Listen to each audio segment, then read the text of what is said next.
Welcome to Hero Club. I'm Nick Williams. And I'm George Primavera. George and I started playing Dungeons & Dragons with our buddies in college, and we haven't stopped since. Even when we lived on opposite coasts, I would Skype in George on the TV in the living room of my apartment, while I would DM from the floor of my bathroom so as not to wake up my roommate. When I finally came out to Los Angeles, we started playing with our friends right away. And when we'd inevitably tell other people about the ultimate betrayals and daring heroics that happened in our games, we realized that they were just hearing a jumbled mess instead of the cinematic blockbuster memories that were in our heads. We wanted to show people how fun and immersive D&D can be, especially those who had never played. And to do that, we record a full game like normal around the table and then painstakingly cut it down from 4 hours to a clean, math-free episode, so you can experience our memories the way we do. Just like in a real game, nothing is ever written or planned out ahead of time with the players. The only things we add are music and sound effects. I am the Dungeon Master. I build the world and the framework for an adventure. The players, like Nick, must then journey through the obstacles I set before them, rolling a 20-sided die and adding character-specific bonuses to see if they succeed.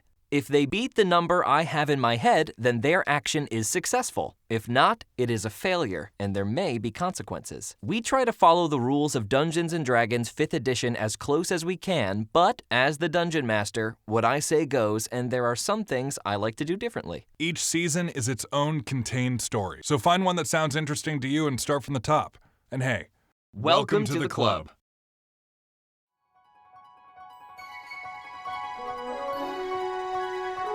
This week on the podcast, our guest is Nick Kocher. Nick, is there anything you want to say to the people?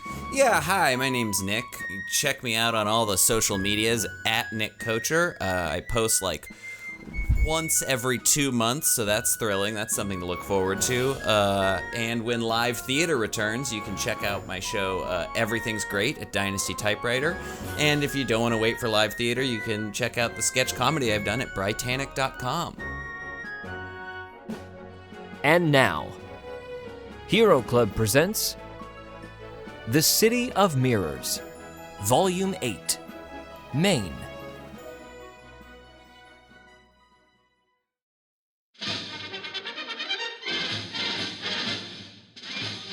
The Daily Globetrotter is proud to present this week's top scoop from across the globe. After taking on the self-proclaimed holy man Rasputin himself in the Lion's Den of Moscow, Daringcroft's merry band find themselves torn asunder by infighting. Sources say that the expedition's pilot and bodyman, Bones Mahoney, and the good Sir Daringcroft himself have both found themselves enthralled by a malicious monkey idol they found in the Ottoman desert. Will they fjord their differences and rebuild the bridges of camaraderie, or will the levee of discontent break and wash away their entire mission? Either way, the Daily Globetrotter will be there, so stay tuned. This week's broadcast is brought to you by Quade's Quartz Incorporated. Do you want a watch that tells you the time and makes you look fine? Quade's Quartz watches are this season's new biggest accessory. Literally. These watches are self-winding and are framed with iron and a precious gem of your choice. The world's first watch weighing upwards of 5 pounds. Stop in this week and receive a free tune-up with your purchase. Watches are not meant to be in or near bodies of water. Contact with moisture of any kind may cause catastrophic failure. All sales are final. Now, back to the program. Exhausted from their long evening at Grigori Rasputin's secret warehouse, our heroes return to the Gilded Rose of top luxury, almost immediately heading to their room and turning in for the night. Bones leads the group up the stairs, holding a massive chest full of artifacts in his hands, while Theobald brings up the rear, cradling the golden apple wrapped in linens. Vanya, as you return to your bed, you find a note on your pillow written in a hastily scrawled script. The dragon flies east at dawn. The horn departs his cave with the blessings of his confidants. And then below that, in bolder writing, the ram's den, 8 a.m. Vanya gingerly traces the word ram's den with his finger. It'll be good to see home again. It seems Nickelback will be coming at 8 a.m. tomorrow morning. He will be touching down in the ram's den. I will show you this. In a sour mood that seemingly came out of nowhere, Bones plops the chest down at the foot of his bed, throws himself onto it, and faces away from the group. going to sleep for the night. Maybe someone can knock off that goat in the lobby and give us something good to eat tomorrow before we take off. Night all. Jade plops down into bed and falls asleep. Theobald mumbles, yes, good night, Miss Pickitt. Still sitting at the table, he looks over the new apple. Make an investigation check. 24. The apple gleams with an ethereal light, even inside of this dark room. Like the apple before, this one has a small cylindrical black hole in the top of it. Must be on the Wyvern.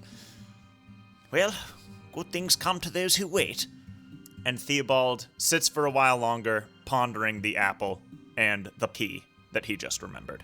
Vanya lies in his bed, staring straight upwards. If it is done, let it be done. And if it is not, I will burn you to a crisp once more. Good night, Grigori. Vanya then passes out. Bones, as you sleep, you suddenly find yourself flying in a biplane with nothing but blue sky above, to the side of you, and below you. An endless blue void. And then, an enormous monkey head appears to you, floating above you in the sky. Hey there, Roy. Good to see you again. Oh, hey, Monkey Roy. Just monkey's fine. Sure. So did you give any thought to what I told you before? Well, after you mentioned it, I took a closer look at his comings and goings, and you were right. He is a sneaky old man. A sly bastard indeed.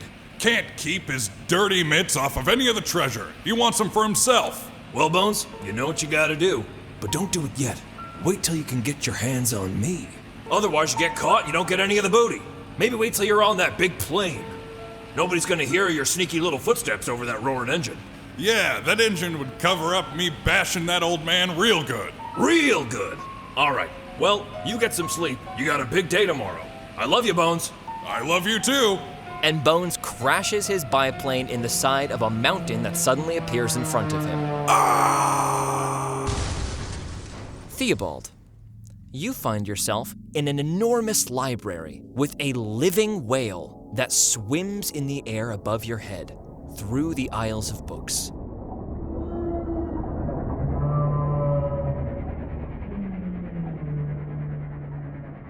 Astounding.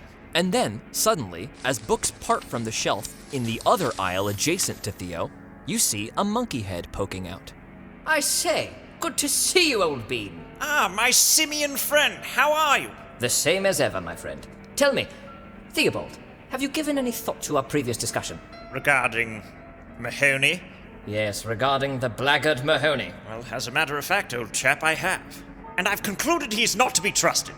That's a conclusion I have come to completely on my own. Yes, quite. Well, what are we going to do about it, old chap?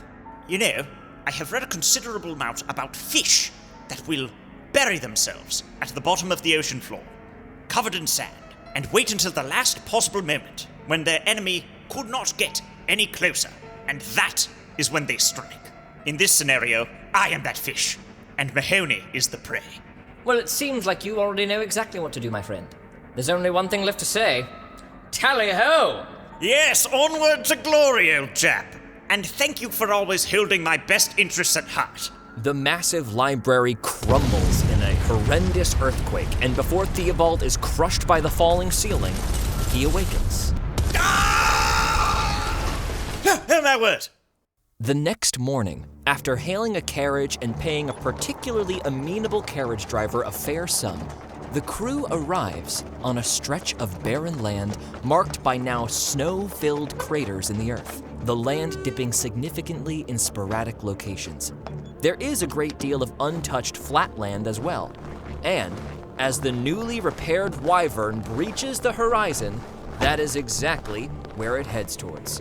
There she is. All right, everyone, be careful where you step. I don't remember if I left any charges. I think we're fine, yeah. Will do, Vanya. Oh, it is such a pleasure to be in the genius's laboratory. The Wyvern touches down, its deceleration made more rapid by the thick blanket of snow, and the back door opens, revealing Nickelback with a full tray of tea and biscuits.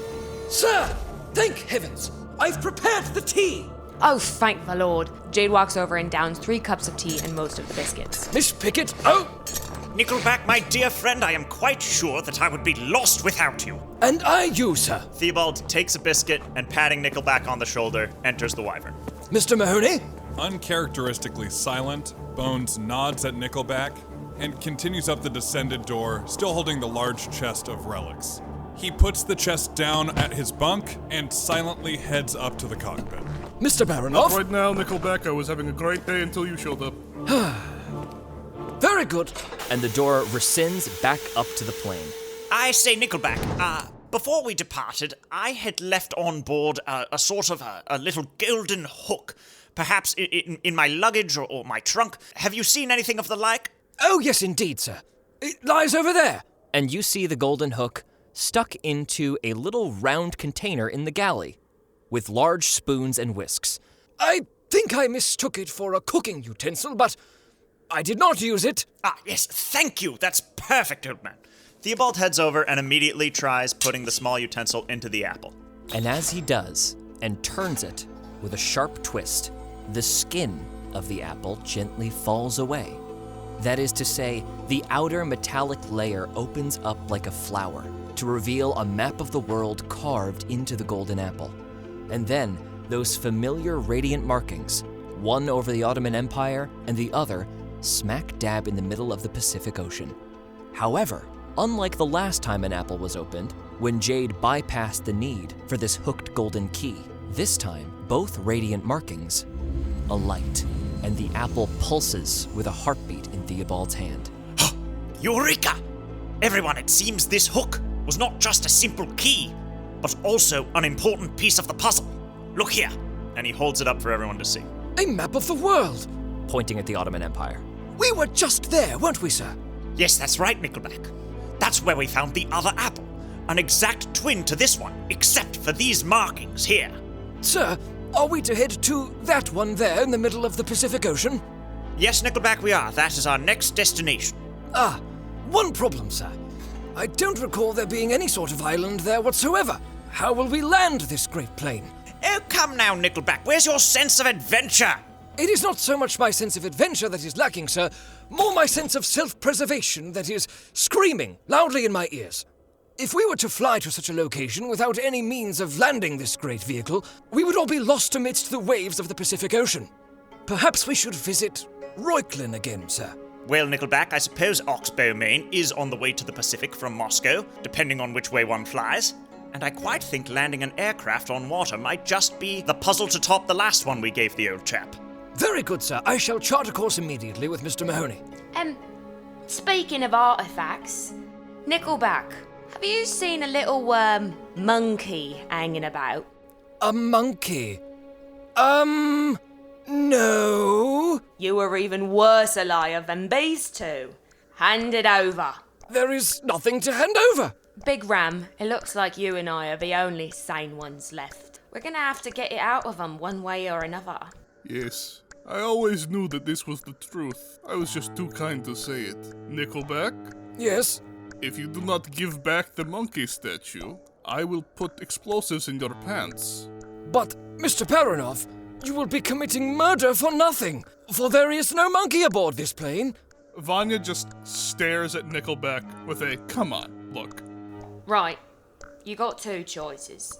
You put it down right there in the middle of the floor so we can suss out what to do, or we can shake you down for it. Would you like that? Miss Pickitt, normally I would refuse vehemently, but in this case you are more than welcome to search my person, for there is no monkey on my back.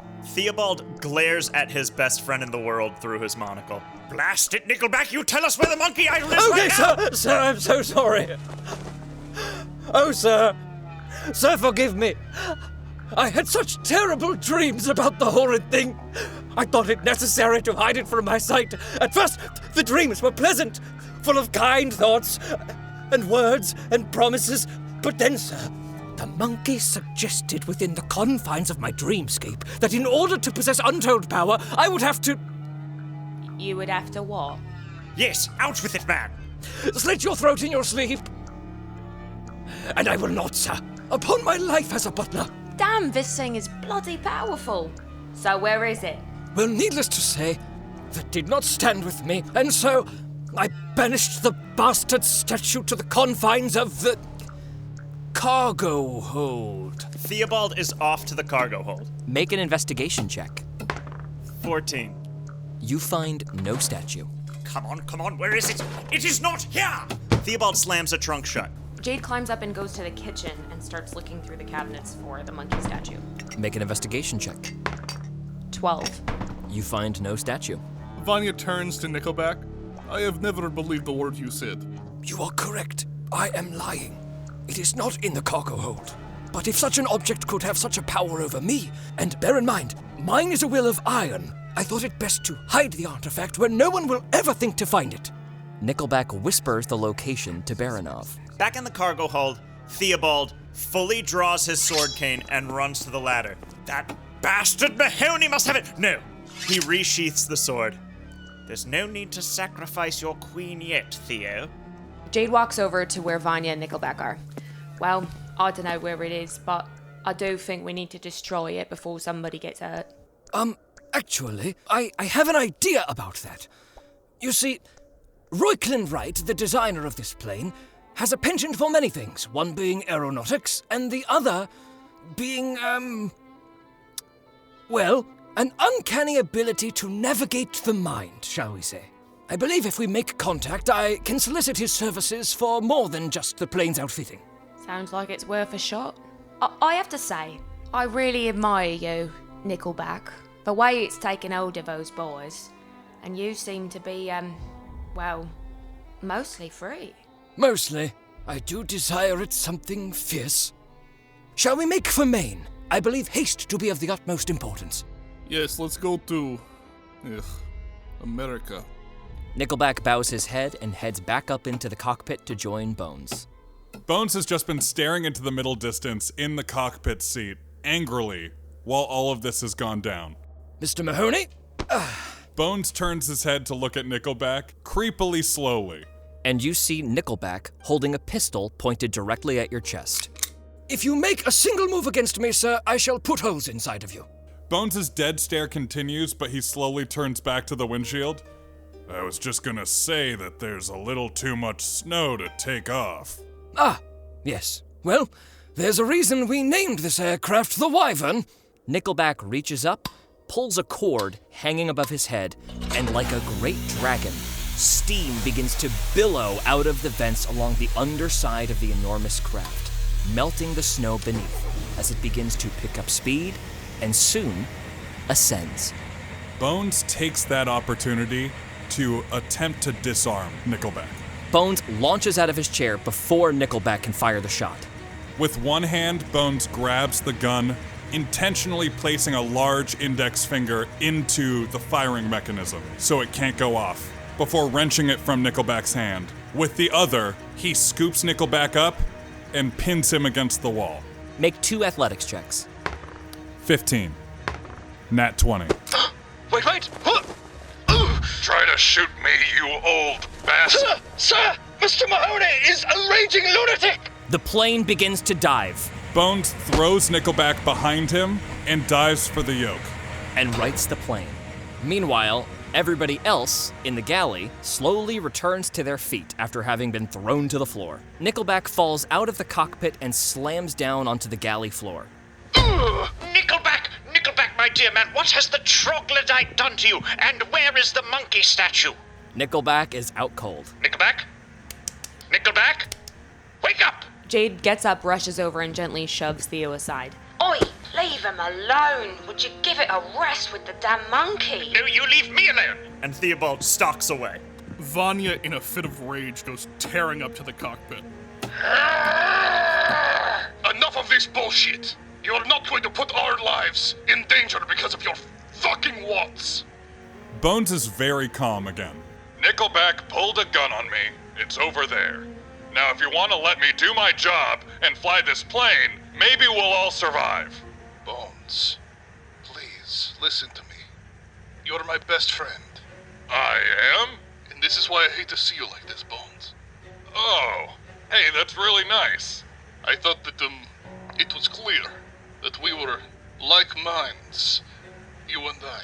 I say mean thing to you, you say mean thing to me, and this forges us in fire. Do they not have this in America? I can't recall a time I was ever mean to you. Either way, Bones. This thing has eaten away at you. It has made you less handsome, less charming.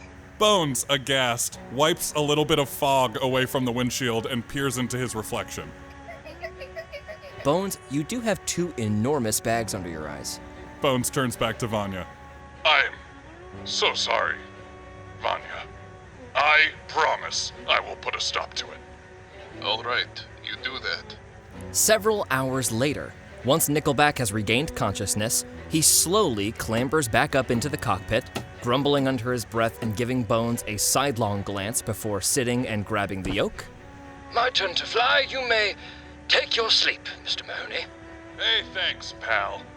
And, by the way, I forgive you for pulling that gun on me. Bones disappears down the staircase, but then pops his head back up. But I won't forget it. American candied arse. The Boer War would have eaten him alive. And the crew settles in for the long, long flight to Maine. The Wyvern flies over the Atlantic Ocean. Soon, the sun disappears beneath the horizon, and darkness falls within the plain. It's about 8 p.m., and far, far in the distance, the hints of the coastline of the United States loom through dense fog and mist. Everyone retires to their bunks for a bit of a rest. Bones waits 3 hours, staring resolutely at the ceiling of his cubby, once he hears the loud snoring of both Jade and Vanya, and is confident they're asleep. He slowly pulls back his covers, revealing a large Bowie knife with an antler handle. So slowly it's almost imperceptible, Bones rolls over to the side and peers down below into Theobald's bunk. Theobald appears to be fast asleep, his hat hanging low over his head. Just like a fish, waiting for me, the eagle, to scoop him up and kill him. Bones hinges his body over the side of his cubby, so he hangs level with Theobald, and quickly and decidedly stabs Theobald's sleeping form as many times as he can. Roll damage for a coup de grace. 27 damage.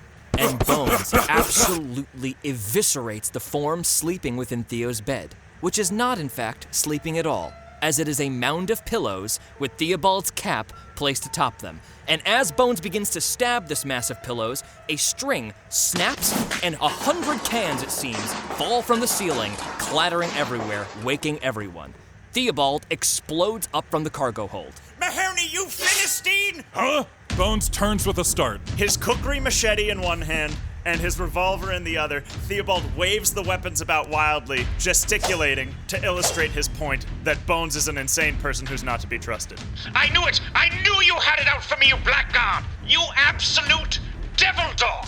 Bones yanks the Bowie knife out from the pillows, shifts it in his hand to a better combat-ready position, and charges at Theobald. I'm going to show you how they do things in the 5th Northumberland Fusiliers! I'm gonna stab you to death! Yeah! Vanya and Jade are shocked awake, and all 4 suddenly hear the click-clack of a shotgun being cocked. Nickelback sits on the ladder of the galley. Now, we're all going to return to bed and have ourselves a good rest, or I am going to put this plane in the water. Theobald, a foot away from Bones, machete raised, freezes and turns his head to Nickelback. Almost in unison with Bones, who does the same. Nickelback, are you pointing a firearm at me? Yes, sir, but only for your own well-being, and only just in time for Mr. Baranov and Miss Pickitt to tie you firmly to Lucille. I'd like to see you try that. Bones wheels around to his compatriots, getting real squirrely with the knife, like a caged animal. Theobald goes back to back with Bones, equally squirrely with his machete. Don't give an inch, Mahoney. They don't understand the hatred we have for one another. Vanya, bleary-eyed, picks up a can of grease from his bed and throws it at the pair. Both of you make a dexterity save. 19. 26. The ground gets very slippery, and both of you now realize that you are on very uneven footing, at a distinct disadvantage, and outnumbered. Right. I'll get the glove. You get the big one. And Jade jumps out of her bed, lunging at Theo, attempting to roll him down to the ground. Jade, make an athletics check. Theobald make an acrobatics check. 19. 9. Jade tackles Theobald to the ground. Now, Miss Pickitt, I'm an experienced military man, and I warn you not to... Vanya, too tired and too weak to tackle Bones, just lights a match and starts walking towards the grease. All right. Easy there. I thought we were best friends. Mr. Baranov, we did not discuss this. You said you thought you were what? Bones, seizing the opportunity to sow discord, points at Vanya. He said he was my best friend. Oh, I know. It shocked me, too. well, I see. No, that's that's fine. I don't care. I work alone. How do you all not understand exactly how I feel? I'm very clear. He is my best friend, and you are like my sister that I actually like instead of the one that I hate with all of my passion. Oh. God, it's a bit of a draft in here. Mr. Baranov, did you recall what I said at the onset of our journey when I mentioned that a fire aboard this plane would send us to a fiery death? Wait, fiery death? Who's flying the plane? What? The plane suddenly enters a dive as a gust of wind sends it down into the surf. Everybody begins to float in the air. What do I do? What do I do? Bones, being very accustomed to a free-falling dive, begins to swim through the air towards the cockpit. Make an athletics check with disadvantage. 16. Bones makes his way up the ladder with some difficulty, flings his way into the chair, and pulls on the yoke hard. Bones, make a flight check. 13. The plane plummets down towards the ocean, and Bones, yanking on the yoke, is unable to stop the plane from slamming down into the surf before it skips like a stone and just barely steadies itself above the waves. However, the Wyvern takes 100 damage as water floods its systems, bringing it down to 200 points of structural integrity.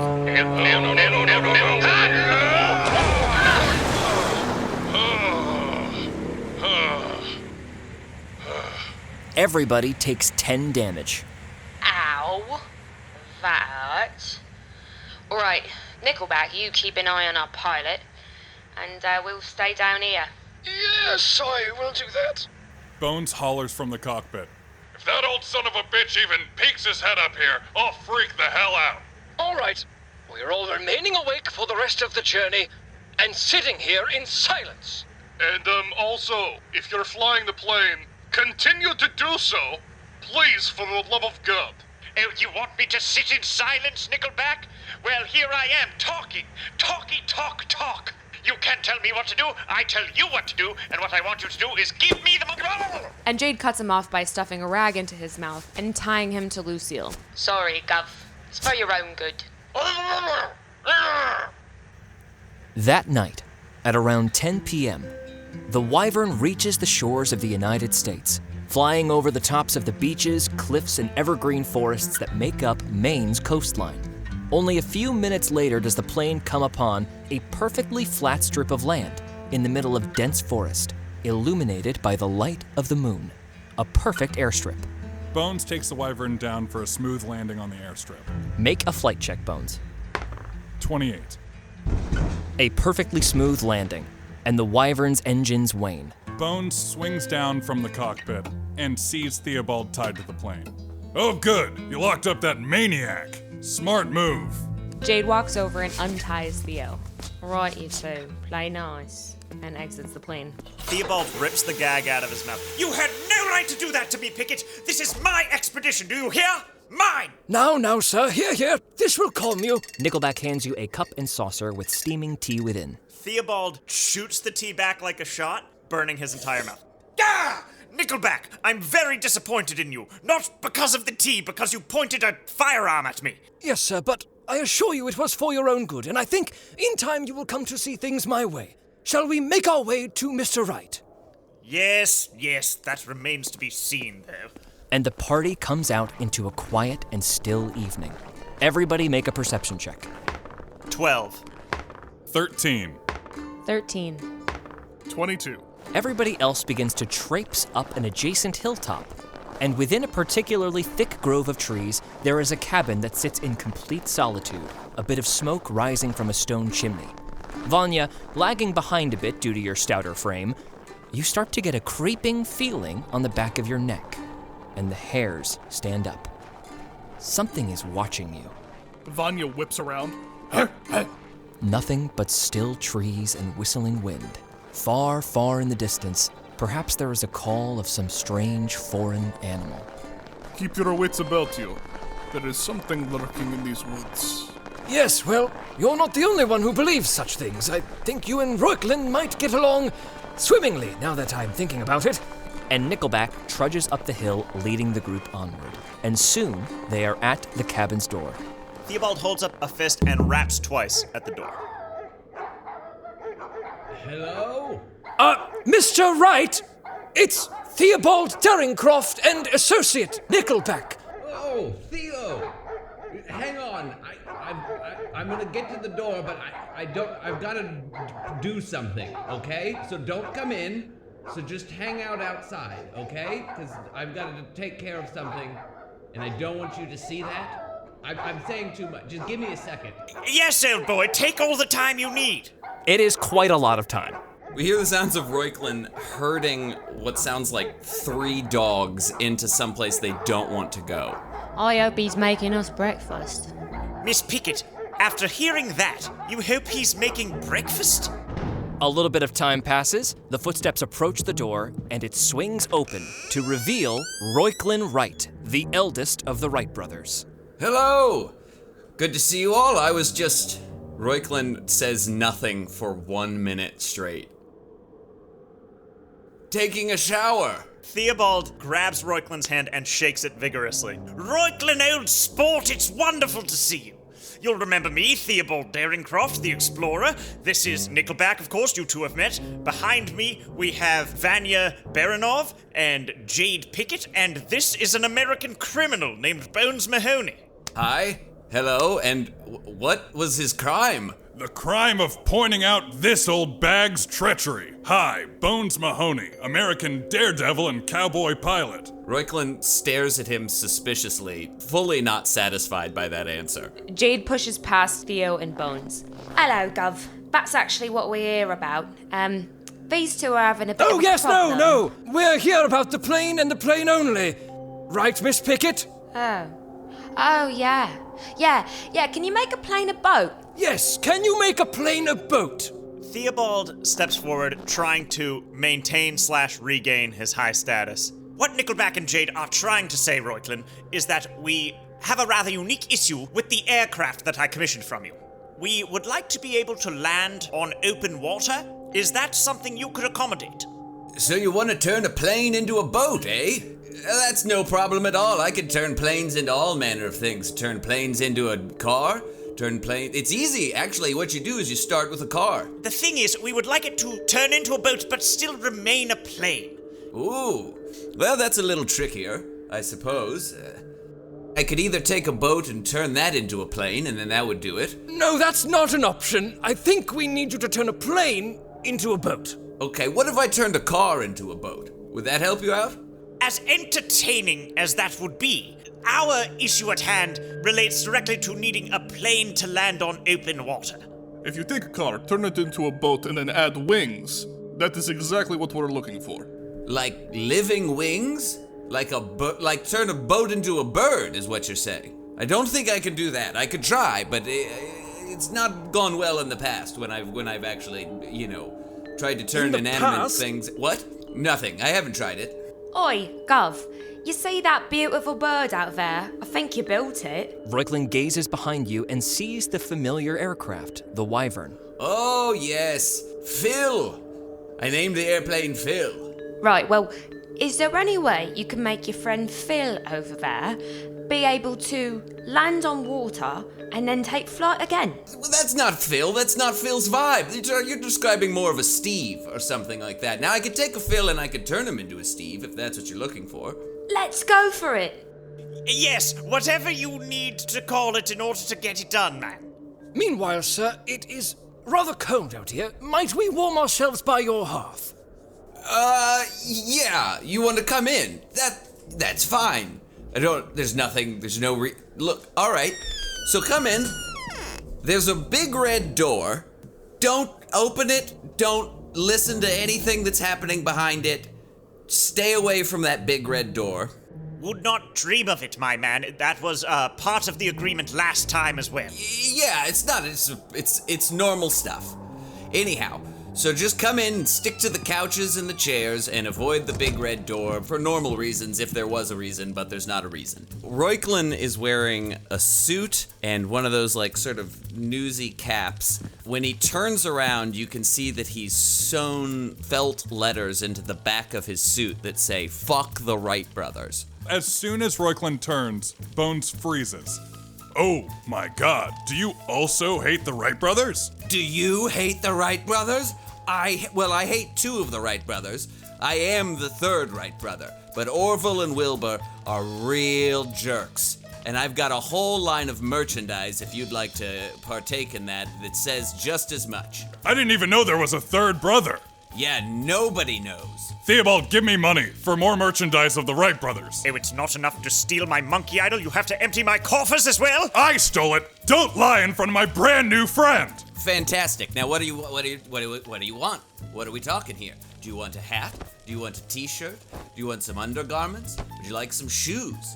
Could I get you a key ring? I've got a Fuck the Wright brothers key ring. I've got Fuck Orville mugs. I've got Go Fuck Yourself Wilbur mugs. What are you looking for? Let's get you set up with some stuff, my man. Reuchlin's cabin is filled with Fuck the Wright brothers merchandise. It is like a full gift store.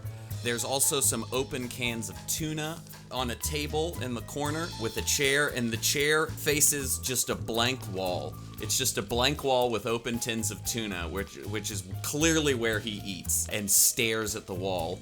Then there's a big, ominous red door that has written on it, "Normal Room." Bones, why don't you take a look around and make your decision? How's about Nickelback and I go out and show old Reuchlin the plane? Yes, Mr. Wright. If we could show you the plane, perhaps you could draw up your plans. I will be joining you as well as the owner of the plane and the securer of the services. Now, sir, please, allow me to do this for you. Nickelback approaches you, Theobald. I'm going to get the idol and give it to you, sir. Theobald's eyes go wide, and then he nods and winks at Nickelback. Yes, show Reuchlin the plane. Without me, Nickelback. Yes, sir. Miss Pickitt, shall we? Let's do it. Jade looks over at Vanya and winks, and then walks out. Now, Mr. Baranov, Mr. Mahoney, and sir, I trust you shall not touch Reuchlin's door as we have already agreed, yes? And they close the door behind them, walking down the hill out to the plain. Now, Mr. Wright, now that we have you alone for a moment, we've come upon a rather interesting predicament. Miss Pickitt, would you elaborate? Right, so here's the deal. We was in the desert, and this little tyke of a girl gave us this little monkey statue. We thought it was just a little gifty, but in fact, it's got some sort of hold on anybody who's laid their eyes or hands or something on it.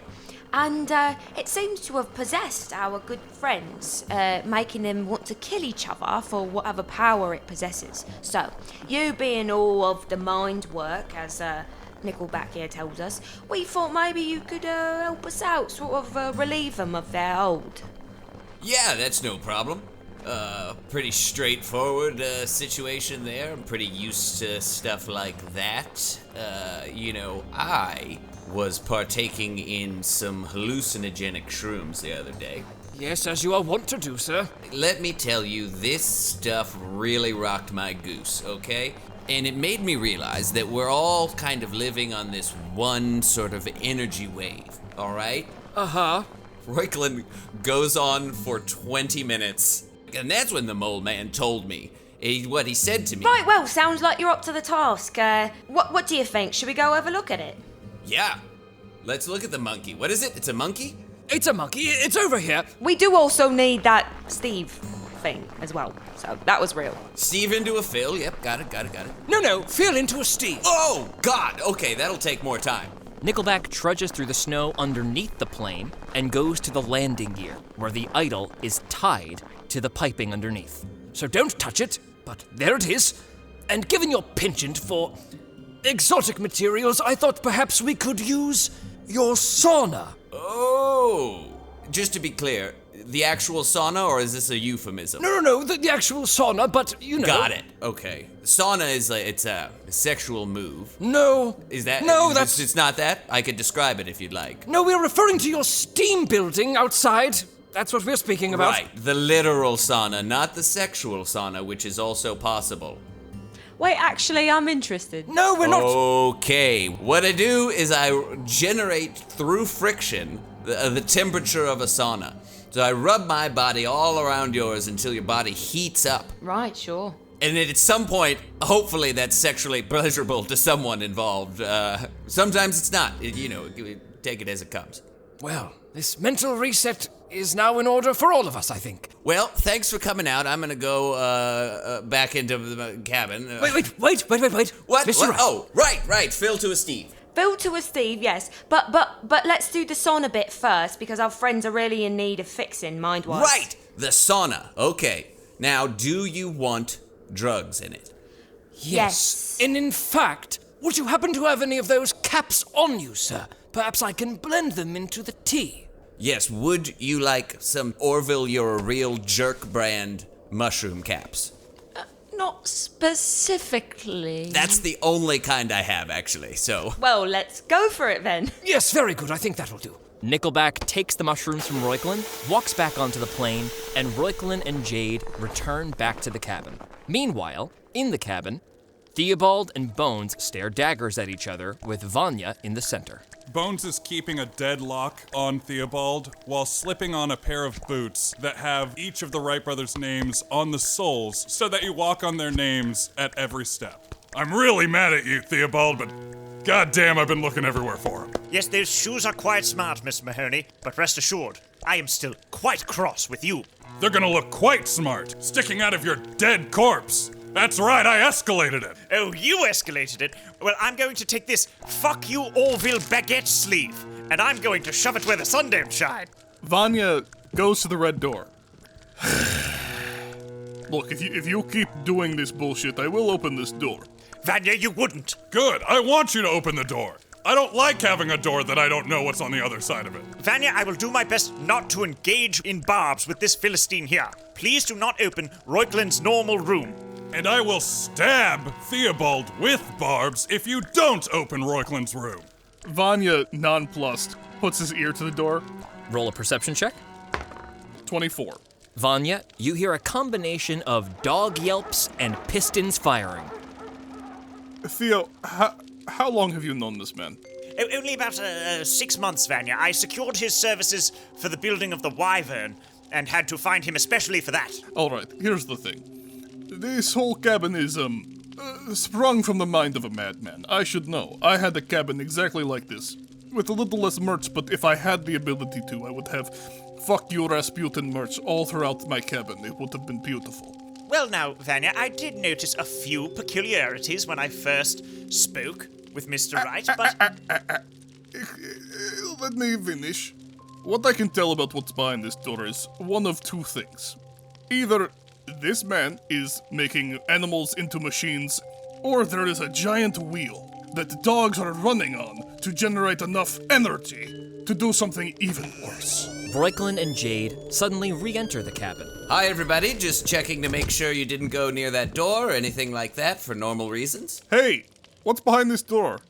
Oh, just a normal room. A room with a table and a single chair and a blank wall. A dining room, a standard dining room. I've got an idea. I think we all really need to relax our bodies and our minds. Nickelback's preparing us some nice tea. Why don't we all have a cuppa and get into Reuchlin's sauna for a nice deep relax? How's that sound, boys? What a oddly specific thing to suggest. Also, what's a sauna? Well, he just told me about this amazing thing he has. It's a sexual maneuver where you generate enough heat on your body to... Reuchlin, not that one. Oh, not that one. Oh, the sauna. It's a big hot room. Christ. Wait, so just to be clear, you're suggesting the hot room, not whatever that was. Hot room. Could do both. Not both, just the hot room. Yes, I'll be happy to behave and play along while Nickelback brings me the idol. I mean the tea. Wait, what? Great! Sounds good. The group of 5 heads out of the cabin and begins to trudge out to Reuchlin's sauna, a little ways down the opposite side of the hill. Reuchlin, usually I hate to get new shoes dirty like this, but when you put the Wright brothers' name underneath the sole of my boots, I'll drag them in mud all day long. Say, why do you hate them so much anyway? I hate them so much. Can I see the bottom of your shoe really quick? Reuchlin lifts up Bones' shoe to see the Wilbur and Orville names and starts punching just the words on the bottom of the feet. Yeah, get them! Yeah, take that, Orville and Wilbur, you dicks. My story with the Wright brothers is I'm also a Wright brother. There's a shirt, I have a shirt in the merchandise store that actually explains all of this. But my name is Reuchlin Wright. I'm the eldest Wright brother, and really the only one who knows what's going on. Orville and Wilbur aren't good at designing planes, they're good at stealing designs for planes, which is exactly what they did. They stole the design for the plane out from up under me, and then they poisoned my family against me by spreading malicious rumors that I was an alcoholic and a drug addict, and that I was doing all sorts of weird experiments turning dogs into planes. That's exactly what they did to me. I was their test pilot for all their prototypes, and then they went around town telling all of them that I was a drunk and a drug addict, and ruined my whole reputation. That's preposterous. I'm just a drunk. But I stuck it to them when I stole their plane. Reuchlin, Yeah? What's up, Vanya? I heard something in the forests. Look me in the eye. Was that a dog plane? You heard something in the forest? My God. It's that damn Sasquatch. There's a frickin' Sasquatch in these woods, I swear to God, and he's trying to steal my plane and fly off. He's gonna come, and he's gonna pummel me with his fists, and he's gonna steal my plane and fly off against me, and you know who he works for? The United States government. They've been employing Sasquatches for literally tens of years now, and they've got this one tracking me, and I won't let him. You know what I do? I've got a special hat I wear that makes me invisible to Sasquatch. I'm gonna go get it really quick. And returns a few minutes later wearing a large fuck you Orville, fuck you Wilbur, fuck you government Sasquatch tin hat. And don't worry, pal. I won't let any damned American Sasquatch lay his dirty primate hands on your merchandise. Well, if the Sasquatch wants to buy some of the merchandise, that's fine. I want to be clear about that. I just don't want him to pummel me with his hands and then take one of my planes and fly off in it and give it to the United States government. Oh, look, here's the tea. Reuchlin's sauna is a small round building comprised entirely of stone, with a pointed thatch roof. A big flat plank of wood acts as a barrier more than a door, and Reuchlin picks it up, revealing a bench running along the interior wall and a pit in the middle for the hot stones. The stones are already burning hot, and it's no sooner that the door has been replaced that Reuchlin dumps a bucket of water over the stones. The small hut is immediately filled with steam, and Nickelback makes the rounds, handing a cup of tea to each of you in your respective seats. Am I supposed to keep my big heavy jacket on for this? 'Cause feels ill-advised. Theobald, having saunaed during a trip to Sami country in Scandinavia, has already begun disrobing. All right, well, I guess I'll disrobe, but it's not because he did it. I'm doing it because I want to do it. So everyone's just getting naked then? No, Miss Pickitt, I will be going fully clothed. Reuchlin does a really crazy handstand that makes all of his clothes fall off the top of him. He's so quickly, instantly naked, it's insane. Oh. Well. Bones sits with a towel sitting on his naked lap, in the farthest corner of the sauna. Nickelback hands you a cup of tea. Bygones are bygones, sir. Yes? Well, like I said before, I'll forgive, but I won't forget. Very good, sir. Jade turns her back to the group and takes off her clothes and takes a towel and wraps it around herself. She then turns back and looks at Reuchlin up and down. Well, I can see why your brothers were jealous. And then goes and sits down. Reuchlin finally comes down from the handstand and pours what appears to be chicken noodle soup over the hot stones. Yes, this is what I like to call a soup sauna. Hope you guys don't have a low sodium tolerance, because this is some salty soup that's about to get in all of your pores. It's the only thing that keeps the Sasquatch away. He hates soup. What an interesting man. What the fuck's that supposed to mean? Oh. The fuck are you talking about? You come to my home, you sit in my sauna? I'll throw a hot sausage at you. Reuchlin quickly runs over to where some hot sausages are grilling on the sauna rocks. I'll take a sausage. Yep, coming up. All right, everybody, may I suggest a cheers of sorts? Putting all of our conflict behind us, yes? Here. To your health. All right. Yes, Nickelback, Theobald winks. Yugis, which is cheers in Northern Sami. Everybody make a constitution save. 12. 4. Nat 20. 26. Suddenly, the steam is incredibly thick, almost completely opaque. But oddly, all of you are completely visible to each other, as if the steam is outlining you in a cloud of white fog tinted red by the low burning flames. And that's when everyone notices the idol of the monkey holding the skull on its lap, perched on one of the burning rocks, dancing with ember light. Good show, Nickelback. Theobald reaches in to grab the monkey. Theobald reaches forward for the monkey, and then there is a hideous laughing in the air, and the floor turns black and begins to widen outward until it spreads to every corner of this round room. And then, all at once, everybody begins to fall through the air. I love saunas. And suddenly, everyone slams into a surprisingly soft flower bed.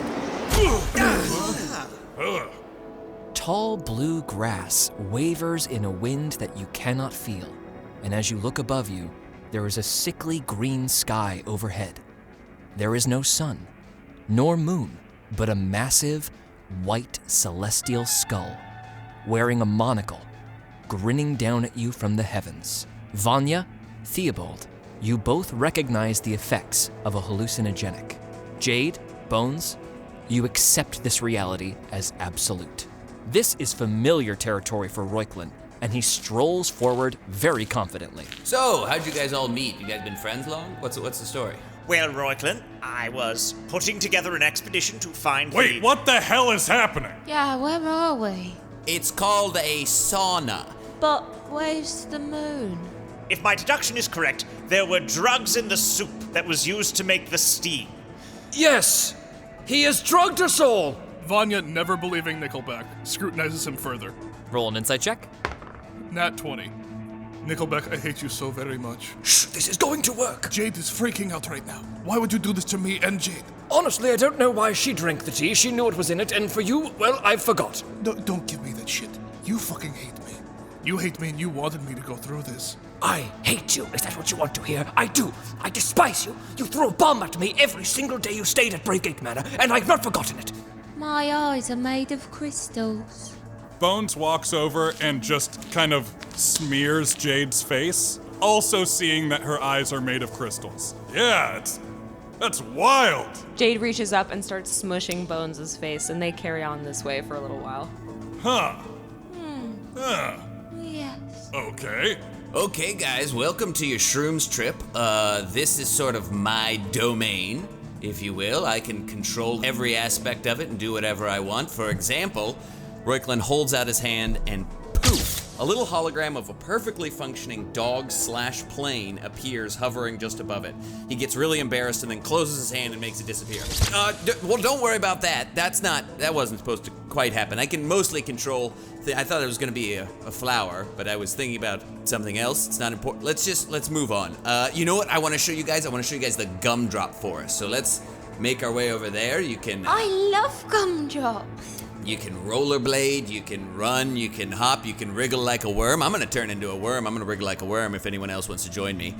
Reuchlin throws his hands up in the air. He suddenly becomes a very large worm with Reuchlin's face on it and starts wriggling towards the gumdrop forest. Bones, now completely discarding his towel, hops on Reuchlin's back and rides him towards the gumdrop forest. Jade joins. Yeah, all right! Come now, Reuchlin, you know this isn't my first tango with psychedelics, and Theobald attempts to magic a magic smoking jacket onto himself. Roll an Arcana check. Nat 20. A coat made out of the concept of humility wraps around Theobald warmly. Theobald opens it and glides like Batman over to the gumdrop forest. As the party moves forward, the flowers begin to burn one by one, as if individually lit aflame, and they wisp into the air. Come with me to the gumdrop forest inside your brains. Here there will be lessons and challenges, and we'll become better friends. Reuchlin, I don't mean to interrupt your beautiful song. Nope, that was the end of it. It's a short one. But what's happening to the flowers, Reuchlin? They're burning in their own shame. Why are they so sad? Flowers are a very sinful creature. They gossip a lot amongst each other, and they feel very guilty. And you know, what you're able to see in this realm is their guilt made manifest in a burning, purifying flame. Vanya, you feel a specific connection to this image. How is it that I have been so very responsible, and it is me who is eating the shit? Jade, make a perception check. 20. About 50 feet ahead of you, Jade, there is a hatchet embedded in a tree with a shockingly red trunk and no leaves, the branches twisted and gnarled. It seems to call to you. Jade bounds over to the hatchet and grabs the handle. It's a little bit stuck in the wood, but you feel it give. With a proper tug, you might be able to take it with you. Jade wrenches it out of the stump. And suddenly, the side of the tree hisses inward, a vertical pressure plate. And then from the sky, a giant pancake, 50 feet wide, falls atop our party. Everybody make a dexterity save. 13. 16. 15. 11. And all of you are trapped underneath the enormous flapjack. Everybody takes 30 pancake damage.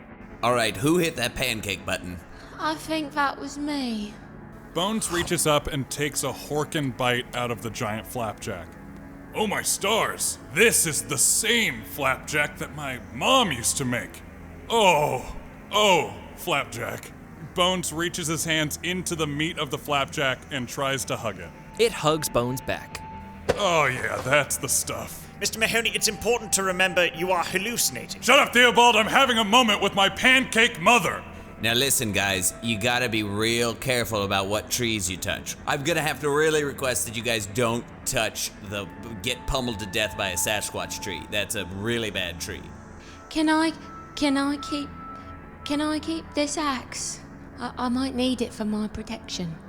Yeah, go for it. Can I keep a big wad of this flapjack? Yeah, I mean, I don't know why you would want that, but, sure. Bones gets up, both cradling and eating the large piece of flapjack. Underneath the flapjack, Theobald is going to stand up straight and spin around really fast like a drill bit so that he drills himself through the flapjack. Roll an Arcana check. 14. You're able to struggle through the very thick flapjack. Vanya just lies on his back, defeated. You can all leave me here if you must. This is just going to get more painful. Why would I leave you here? You're my best friend, Vanya. Come, embrace the flapjack with me. Theobald, you notice that Nickelback is gone. Roll a perception check. 18. Sir, I'm up here! And way high up in the sky, within the enormous skull, behind the monocle, banging on the glass, is Nickelback. And then the enormous skull transforms and becomes the enormous head of the monkey statue. So, you've come here to claim me, Roy. Good. I am waiting for you, champion. But together you must not be. Only one can claim the ultimate power. So, be sundered! Hurricane force winds tear at your clothing suddenly as lightning strikes, and the skull moon falls from the sky, crashing into the earth, ending the world in an explosion of fire, ash, dust, and darkness. You guys didn't tell me that you know Dennis. And Vanya suddenly wakes up and finds himself in his old bedroom from before his revolutionary days. His small cat Dasha curled in his lap. And then Dasha speaks to Vanya. Hey, hi, Vanya. Ugh. It's me, Reuchlin. Yes. I'm in the cat now. I'm not totally sure what happened, but gotta tell you, don't mind being a cat. Though I feel so much more superior than you, that's just like baked into cats, I guess. Reuchlin, can I be very honest with you right now? Sure. Who am I gonna tell, right? Other cats or mice? Who do cats hang out with? I love this cat very much, and your voice, no offense, coming out of this cat is actively ruining a perfect memory for me. Oh no. Oh gosh. I'm sorry about that. Don't know what to do, because I am a bit of a talker.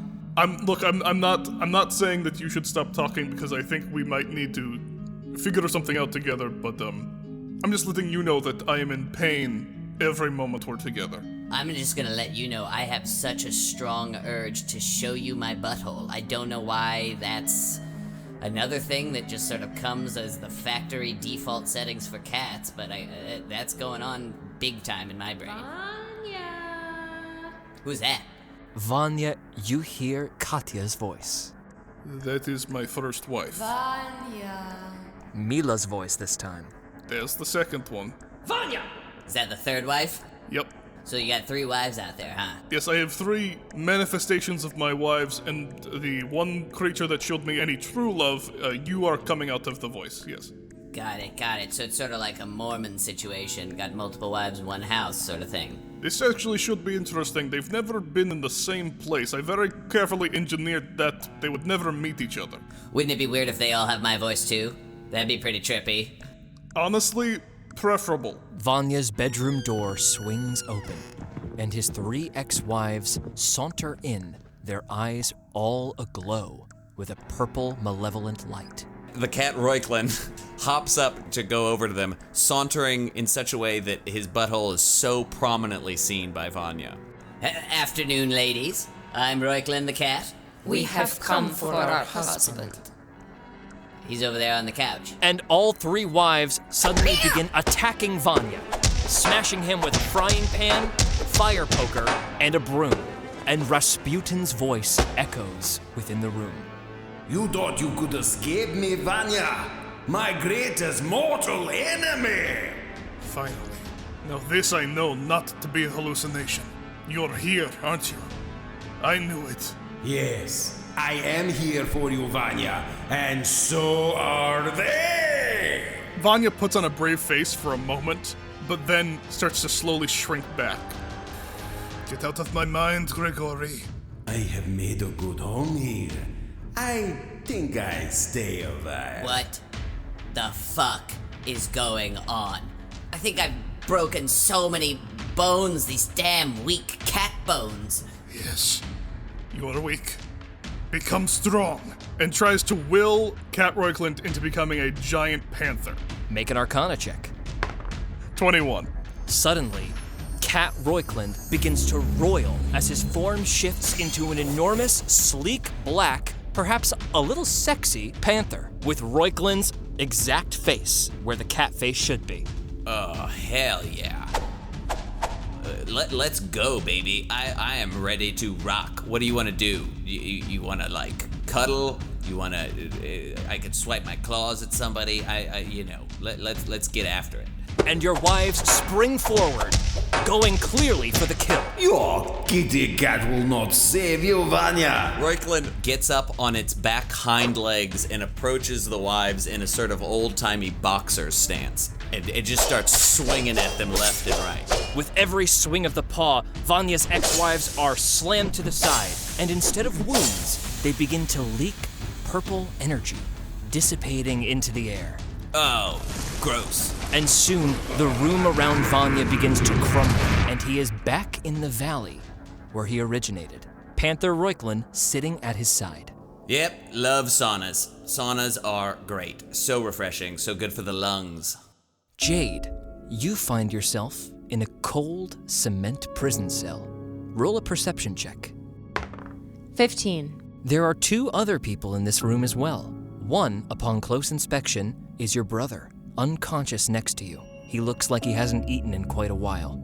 The other person in the room is Reuchlin. Hi. I was a cat a second ago. Now I'm just me. Nicholas, Jade rushes over to her brother to see if he's okay. Who's this guy, your boyfriend? No, he's my little brother. I raised him. We was in the orphan home. Mum was a whore, Dad was a drunk, and you know the story. Anyway, I put him through school and the like, but I made sure he was never like this. He always had food, even when I didn't. Does he want a hot sausage? I've got several still in my pocket. Yeah,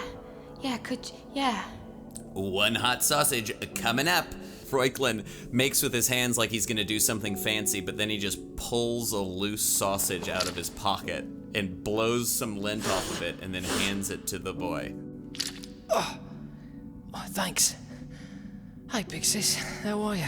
Oh, Nicky, you're alright. Oh, you get us out of here? Yeah, of course, like I always do. Is that sausage? Yeah, it's alright. Came from his pocket, but we've had worse. You just eat it all up. I'm gonna get us out of here. I've got this. And Jade pulls out the hatchet that she has with her from the valley and tries to break down one of the walls of the prison cell. Jade, make an Arcana check. 15. The bars break easily under the unusually heavy weight of this very small hatchet, and soon you have hacked away at the bars enough that there is a perfectly sized hole, just big enough for all of you to slip through.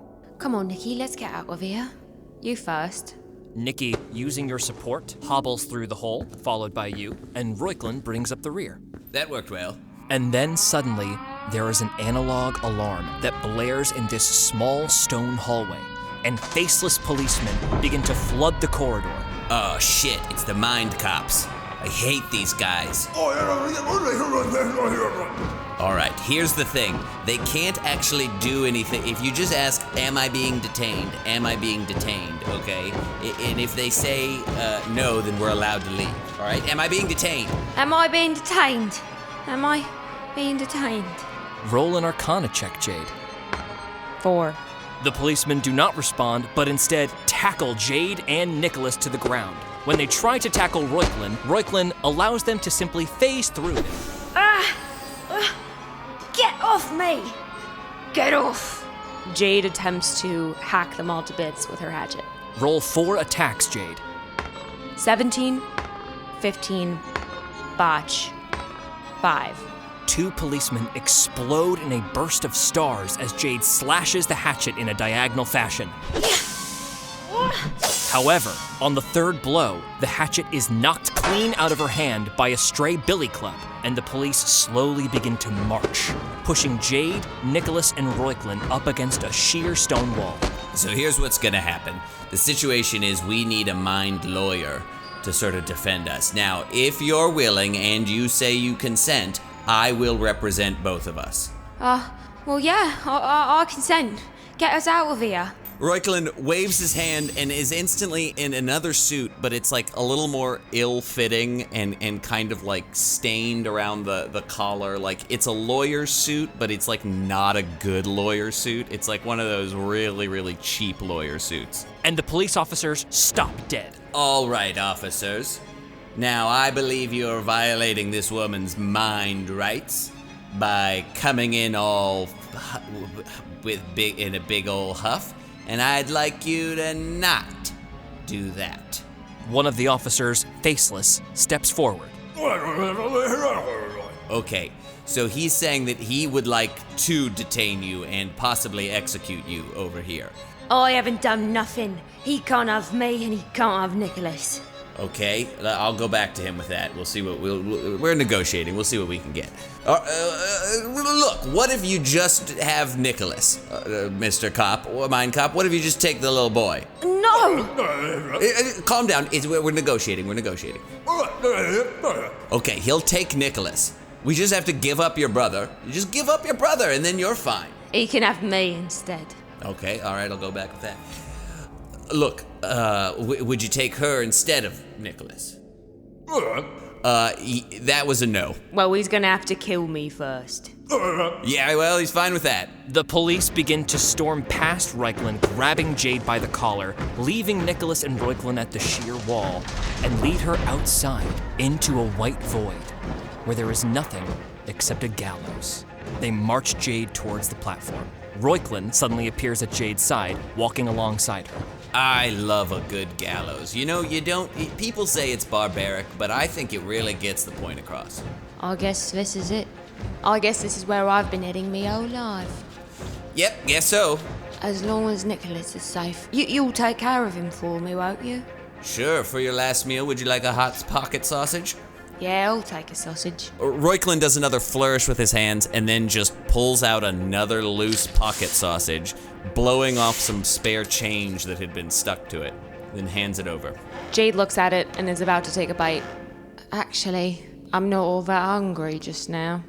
Jade, make an Arcana check. 18. And suddenly, the sausage changes in your hands and becomes a gigantic Gatling gun, which you are behind, holding the handles of. Hello, boys. And Jade turns around and starts firing at all the officers. It's not even a fight.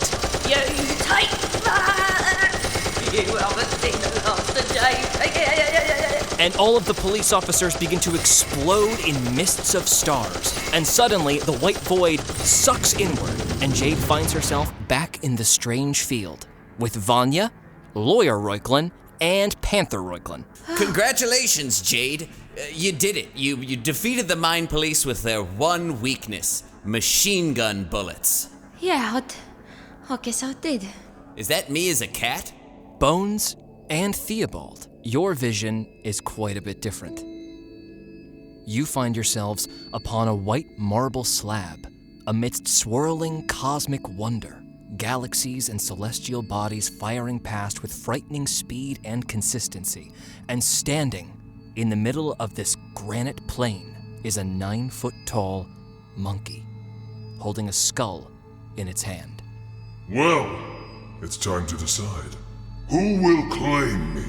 Upon closer examination, the skull is Reuchlin's head. Hi guys, this is my least favorite of the 3 things I've been so far. Silence, Dreamwalker! My business is with these 2. I will claim you. Good. Then fight to the death! Oh shit, it's a good old-fashioned rowdy-dow. Well, gents, I want a fair fight, alright? They've already started. Theobald opens his mouth and breathes fire at Bones. Theobald, make an Arcana check. 15. Bones, make a dexterity save. 13. A pillar of fire lights Bones up.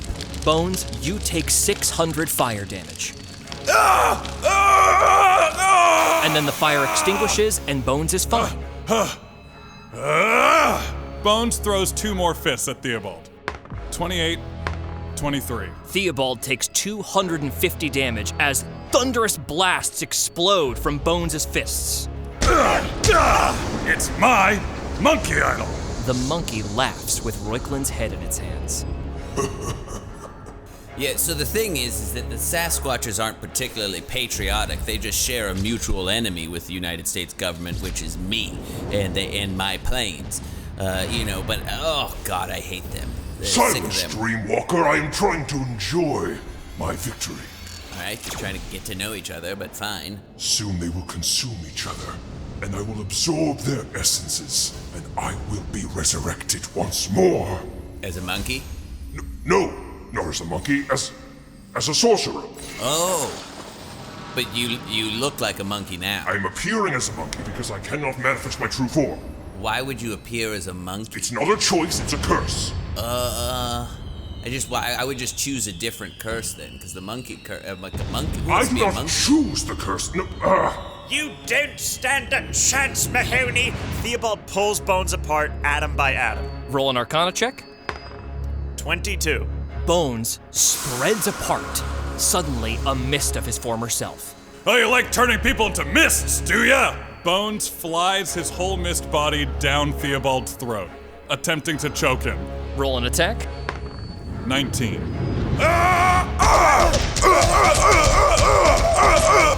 So it wasn't me who put the curse on myself, you see. I can see from your face you're not understanding. I just think like a snake curse would have been like, oh cool, it's a snake. A monkey, I'm like, oh fun, a monkey. It's just not threatening. Well, In a way that works to my advantage. How? I'm non-threatening, so people pick me up. You want to get picked up? Yes, from there I begin to sap their life essence. I don't get why you get to like say your whole story. I was trying to tell you about the Sasquatches, which I love to talk about. I love to gossip about the Sasquatches. That's really how I get my revenge on them, through the deadliest weapon, gossip. Back to Bones and Theobald? I'm in your blood! Theobald manifests a bottle of Ipecac in his hand and downs it, attempting to throw Bones up. And Bones explodes out of Theobald's body as a liquid form now. So you like turning people into liquid, do ya? And Bones dives into Theobald's throat as a liquid, attempting to drown him. Roll an attack. 16. Once again, Bones floods down Theobald's throat. If you do not silence yourself, I shall throw you from this plane. If you think you can... This is my frickin' domain, dude. Oh, really? Well, why don't you prove it, Dreamwalker? All right. Let's see how you like a taste of your own medicine. Reuchlin very briefly turns into a dog plane. Goes, wait, no! Then turns into a gigantic germ cell hovering in the air, and he goes, you probably can't tell immediately, but I'm a germ. I'm a real bad one. I'm strep throat, motherfucker. My God. Your power. It is awe-inspiring. Yeah, streptococcus. Really unpleasant to have. And can kill you. Some people don't know that, but it can kill you if untreated. This will not stand. I will have my quarry! And a beam of purple energy shoots from the monkey's palms, and the germ begins to wriggle. Reuchlin wriggles in pain, also takes out a dictionary to look up the definition of quarry. Let's see, quarry, you'll have your type of open pit mine in which dimension stone, rock, construction aggregate, riprap, sand, gravel, slate is excavated from the ground. Oh, there's another definition, hang on. To dig or take. Why do you not sunder? So you want stones or something? Burn, mortal! Reuchlin, with one hand looking in the dictionary, waves his other hand very casually, and a bunch of tiny little germ things go out and shoot into the guy's throat. I will have my blood. There's a massive explosion. Everything goes silent. As Theobald vomits Bones up once more, Bones poofs into his normal form, and both of you, for the first time in a long time, feel no animosity towards each other. Let me go first. Duck, I'm so sorry that I tried to kill you, but also that I was just such a dick for so long. I swore when you hired me and paid me for my services as your body man / pilot / daredevil, that I would protect you and your interests, and I failed, sir. I'm very sorry. No, Mr. Mahoney, do not dream of it. It is I who owe you the apology. I pride myself on treating people who I bring into my employ with respect and dignity and fairness. And over this stupid monkey idol, I afforded you none of those things. And suddenly the party is back in the sauna. Where'd my towel go? There is no steam whatsoever, and Nickelback, having replaced his hallucinogenic tea with water, stands above you all, slowly putting dirt on the fire. Well, suffice it to say, that was very strange from my perspective.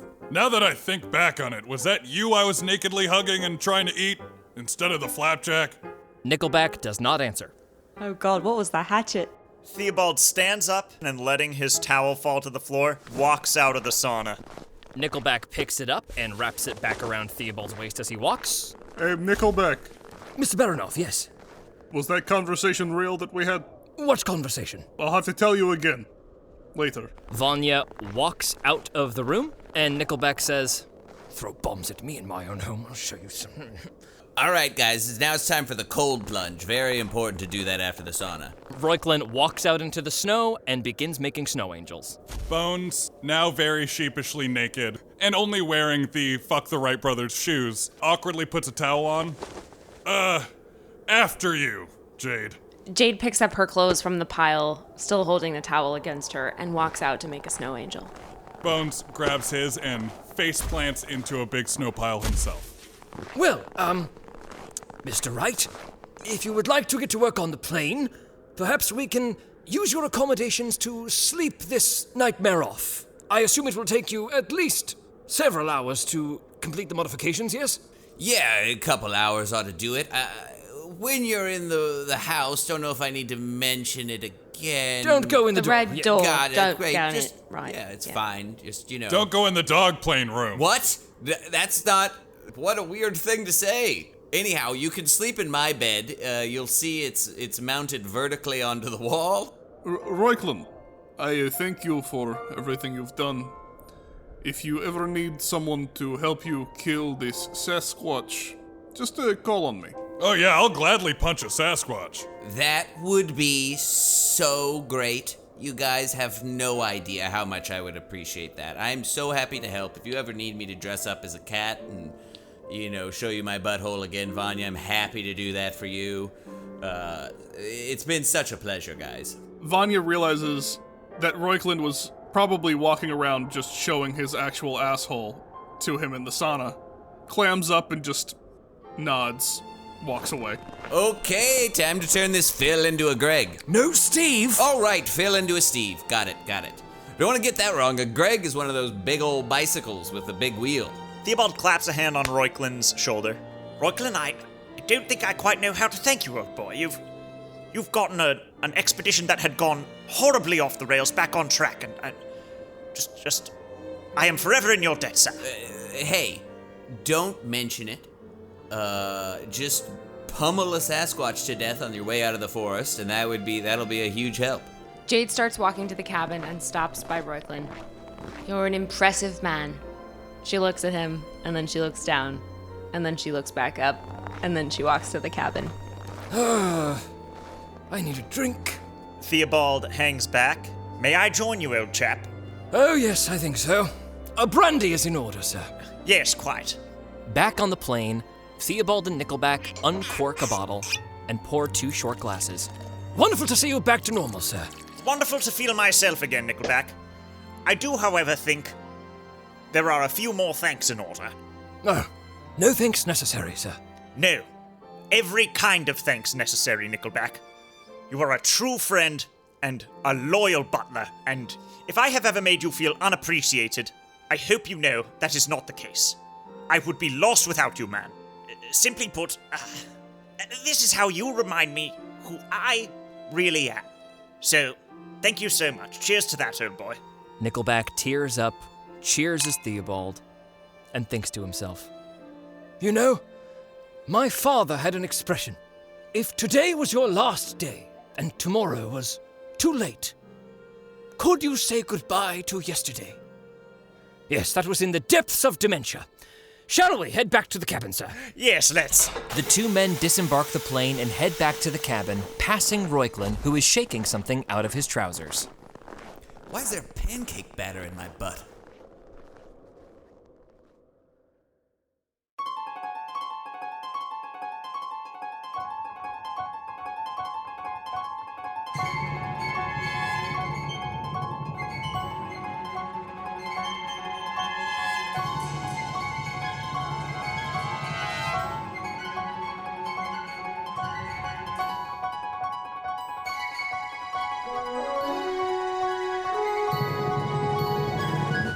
This has been a Hero Club production, produced by Nick Williams, George Primavera, and Jack Quaid, with associate producers Marty Abbe-Schneider and Dylan McCollum. Voice acting by George Primavera, Nick Williams, Marty Abbe-Schneider, Dylan McCollum, Lelia Symington, Nick Kocher, Benjamin Watts, Jessica Randazzo, and Jack Quaid. The City of Mirrors Overture, composed and produced by Matthew McCollum. Special thanks to Kevin MacLeod, Ben Doyle, and Matthew McCollum for their amazing music, Mage-Hand Press for their genius D&D 5th edition homebrew, Marty Abbe-Schneider for his incredible artwork, and Ali Cantonese, our hero. Follow us on Instagram at Hero Club Podcast, on Twitter at Hero Club Pod, on Twitch at twitch.tv/hero_club, and check out our website, heroclubpodcast.com. Thanks for listening, and welcome to the club.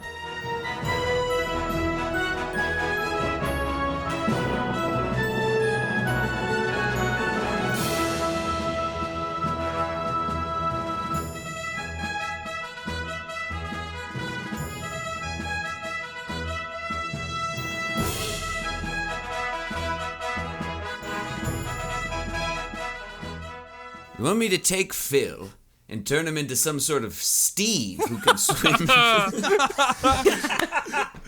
Oh, yes. Oh, fuck. Keep that.